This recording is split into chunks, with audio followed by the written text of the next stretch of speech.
Hey guys, Doc with the GoldHog, and today we're going to be talking about testing, but not just testing material, looking for gold, but also testing some products. Figured I'd bring you along for this.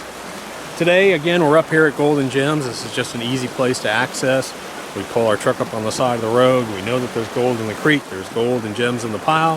This is a great place for us, in a realistic manner, to test material. Lots of clays in this stuff, real silty material. It's a real good test. So today I'm taking out our new stream sluice that we're developing for 2016. Depending on when you're watching this video, it may or may not be available for sale. Don't know when it's going to be available for sale yet. So when we designed this thing, we wanted to do something a little bit different. We just didn't want to come out with another stream sluice. It'd be stupid because there's so many out there. So I wanted to sort of solve some problems. Number one, everyone wants to take a stream sluice and put our mats in it, so they got to spend, you know, X amount of dollars to get our mats and install our mats, but it's never easy to install it in a stream sluice. So I came up with this drop sluice design. As you can see, this sluice is lower than the actual flare here. And there's a little pocket under here. There's a little pocket with an angled sort of drop here that the mat slides under. We use one bolt. You really don't even need that sometimes, but I put a bolt in there just to be safe. The mat slides right up under here, comes down smooth and hits our matting. Next thing is our legs. You always got to go out and buy a leg kit. A leg kit's what? 50 to 70 bucks for a leg kit, so we wanted to include the legs on it. The other thing I wanted to do, one of the big problems with setting up a stream sluice is you go to different areas of the stream, you have different flows. So you may have a real aggressive flow, and then all of a sudden there's barely any flow. So this sluice is going to come with two mats. It's going to come with your standard mat, which is a real aggressive flow, lots of water. Then it's going to come with the second mat, which is a very low flow mat. You can really use that with just barely any flow. And if you wanted to hook, say, a power head up to here and use it outside somewhere, outside of a creek, you could, with about 2,000 or 3,000 GPH, somewhere in there. But like I said, it's a great little system. The nice thing is, you know, when you go set up a sluice, what's one of the challenges? You got to set up all these darn rocks out here and try and get that sluice set up just perfect. It's a pain in the butt. And then when you're done running, you got to take it off of those rocks that you just got it just so tuned in perfectly. The nice thing about this, it's got a leg system. You just put it in wherever you want it, adjust the legs, and you're ready to run. The other thing is you don't necessarily have to take this whole sluice out of the creek when you want to clean the mats out. You can just lift it up on the legs. When you lift it up on the legs, the water will shut off. You can undo the bolt and then take the mat out and just clean your mat. Leave your stream sluice where it is. So anyways, I'll set it up and show you it running real quick. All right, so here I am. I'm on my high water flow. So I've put the sluice in, I've tuned it, not perfectly. I've just put it in there. You know, it's made of aluminum, it's lightweight, so you're gonna wanna always put some kind of rock on top of it. It's a good idea to bring a rock, because finding the perfect rock is always hard. But that's what she's gonna look like running. Again, this is the high water flow setting. So I'm just gonna throw some material into this, and you can see I've got water ripping across this. I'm not gonna do a whole bunch of classifying here.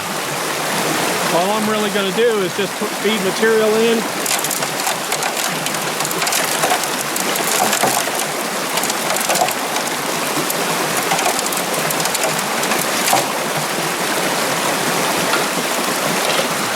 And you can see the size rocks I'm running through this. I'm running 2 and 3 inch rocks through this at a real high velocity. That's the nice thing about it. So again, all I'm doing is I'm just dumping her in.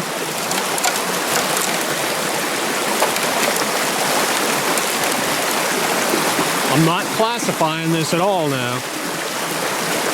Obviously, I'm not running a 6 inch rock through this, but 1, 2, 3 inch rocks will be pushed through it. And just so you can understand what I'm talking about, these are the size rocks I'm putting through there.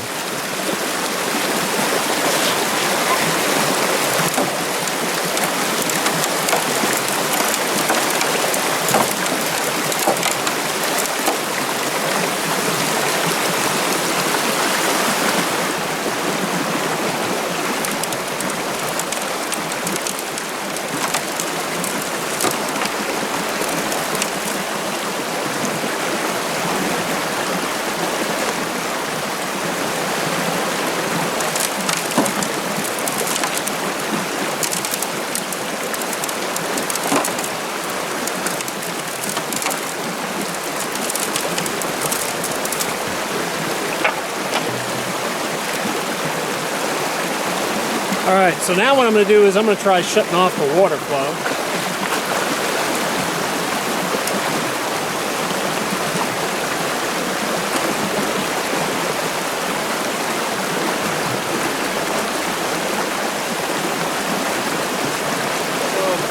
Now what I've done is I've shut off my water flow to this. If I wanted to take my mat out, I could take it out in the stream.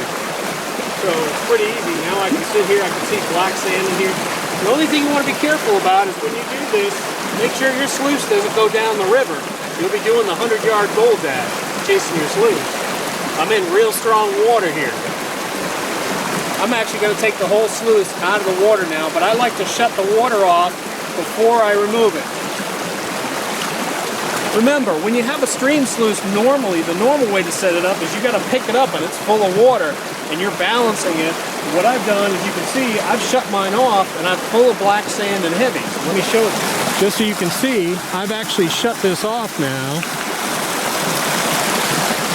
And I'm sitting here and I've got all kinds of black sand sitting in here in my aggressive mat. I can see hematite, I can see black sands all the way down this thing. And I've shut my water off, and now it's real easy to pick up.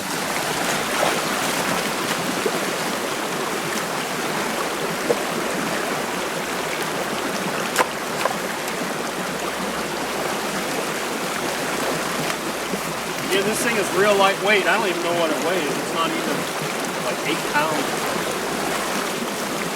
So there she is.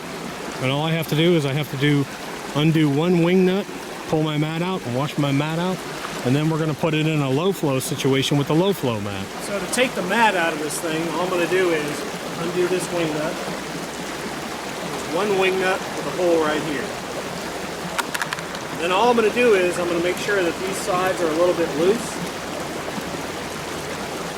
And I'm going to lift up on this head a little bit and get my angle up a little bit.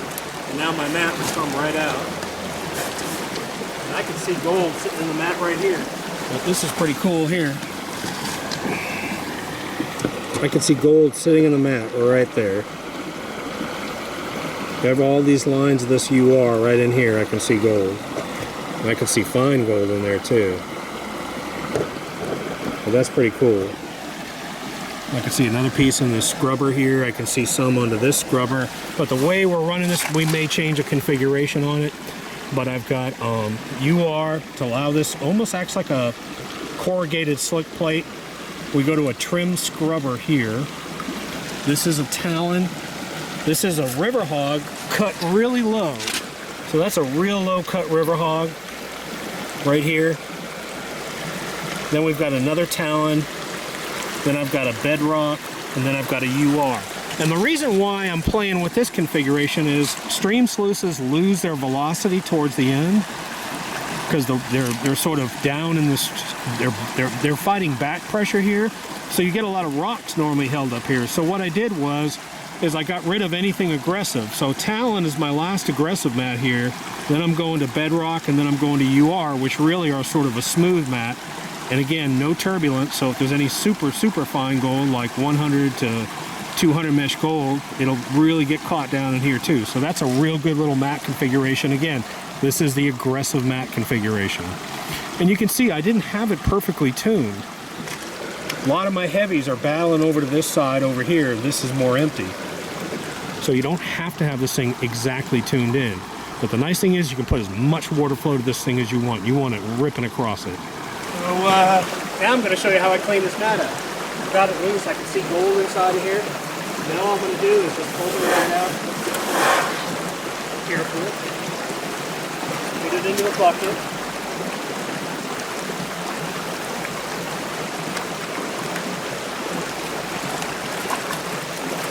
and now I'm going to reverse roll it.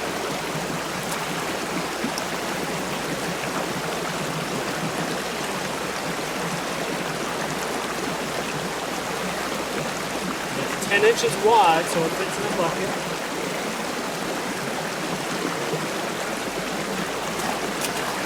Wash the mat up and down. Wash the mat up and down.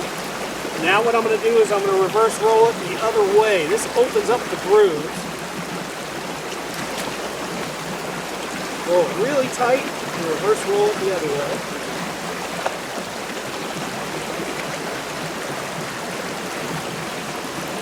Same thing. Up and down. Up and down. Now my mat's all done. 10-second cleanup, and it's ready to go back into my sluice.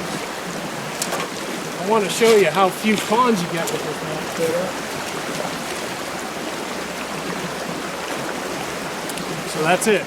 So no matter how many buckets of material you're going to run through, you're going to run up, this is about a cup and a half, 2 cups, about 2 cups of material, and that's all you're going to have to pan out. If I wanted to, I could run it through a multi-sluice, but I can just pan this real quick.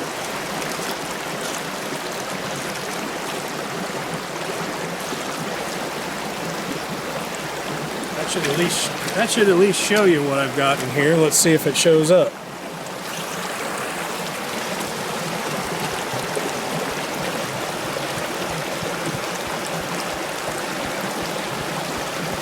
Not too much water.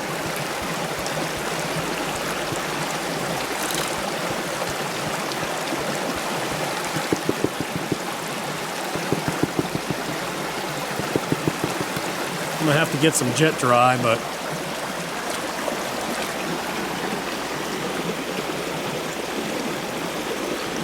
show you here in a second. All right, so here's that #1 run we did. I want to show you some of the gold real quick.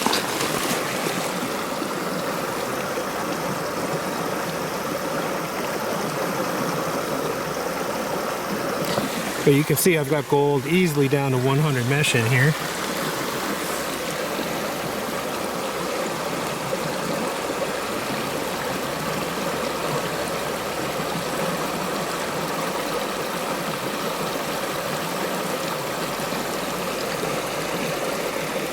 All the way down to some bigger, chunkier stuff.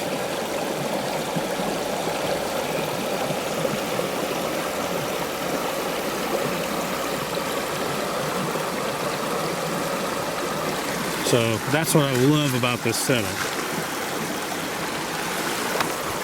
What I love about this setup is I can set this up on a real high water flow. I don't have to classify, I just dump the material in. The mat's low enough, there aren't any big riffles in it, so the rocks just tumble over it. But man, it can take a screaming water flow. You don't want it deep. What you want is you want real ripping water across as fast as you can rip it. I mean, try and get the mats to blow out. That's what I try and get across to people all the time. Get it as fast as you can go, and it's just so much easier. I'm not classifying at all here. Obviously, I'm not dumping 6-inch rocks in here, but you can, and then pick them out of the sluice. Pretty cool. So let's try and run that low velocity mat for the hell of it. So let me show you, we're putting in this low velocity mat. Figure I'd go ahead and show you how this works, but all I'm going to do is, I'm going to keep the tension off my mat down here, and all I'm going to do is I'm going to lift up a little bit. That'll cause this lip right here to lift up some. The mat will go in, and there's a hole that lines up right here. Put my nut into the hole, put my little wing nut on. So now what I'm going to do is, now I'm going to just settle my mat down as I go down my sluice. Just push it down in, all the way down. It's a nice tight fitting mat. Get it to settle in there. And now she's all set. Now this is my low velocity mat. It's going to start off with the UR again. Then it's going to go downdraft, razorback, downdraft, razorback, bedrock, and UR again. Because again, down here, what's happening? I'm losing velocity down here. So let's set this up. Now I like to tighten these up a bit.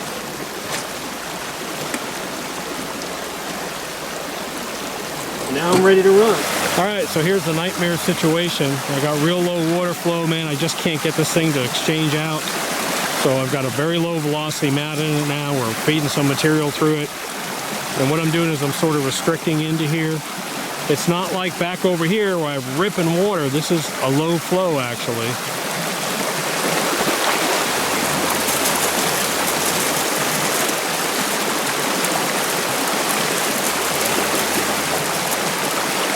I'm going to slow my feed rate down a little bit, let it exchange out.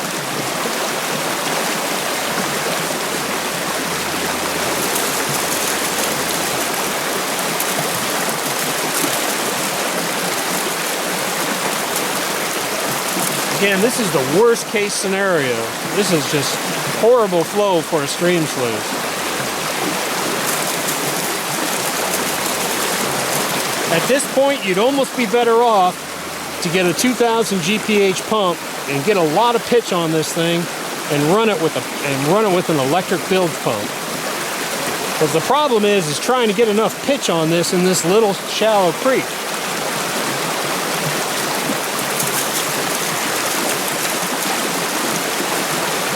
So what I'm going to do now is I'm just going to let it sit here and run for a minute, let it work down. Then I'm going to shut the water flow off to it.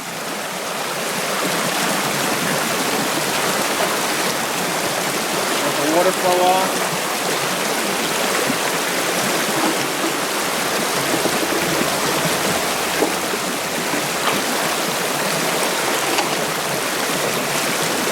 Now my water flow is shut off, so if I want to take the mat out, I can. It's kind of risky down here in the creek, so let's bring it over here. All right, so I had horrible flow here. The mats looked horrible, but I want to show you again that I'm seeing gold right up in the first, right on that UR. I'm seeing gold up in here. Right inside here, I'm seeing gold.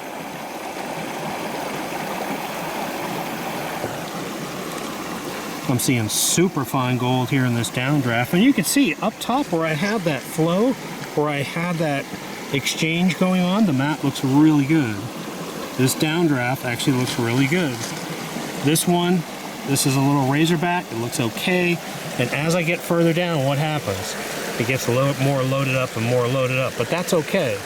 I've got bedrock and I've got UR down here, so let's see how we did. All right, so here's the low velocity mat. Let's see what's in here. Looks pretty good.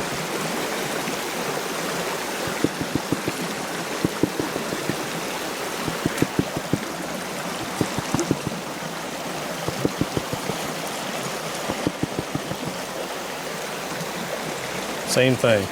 All kinds, about the same amount of gold. Coarse gold, fine gold, all about the same. So, good result. Again, super fine. I'm seeing 100 to 200 mesh gold in here. Good results. Even for a crappy setting up, that's pretty good.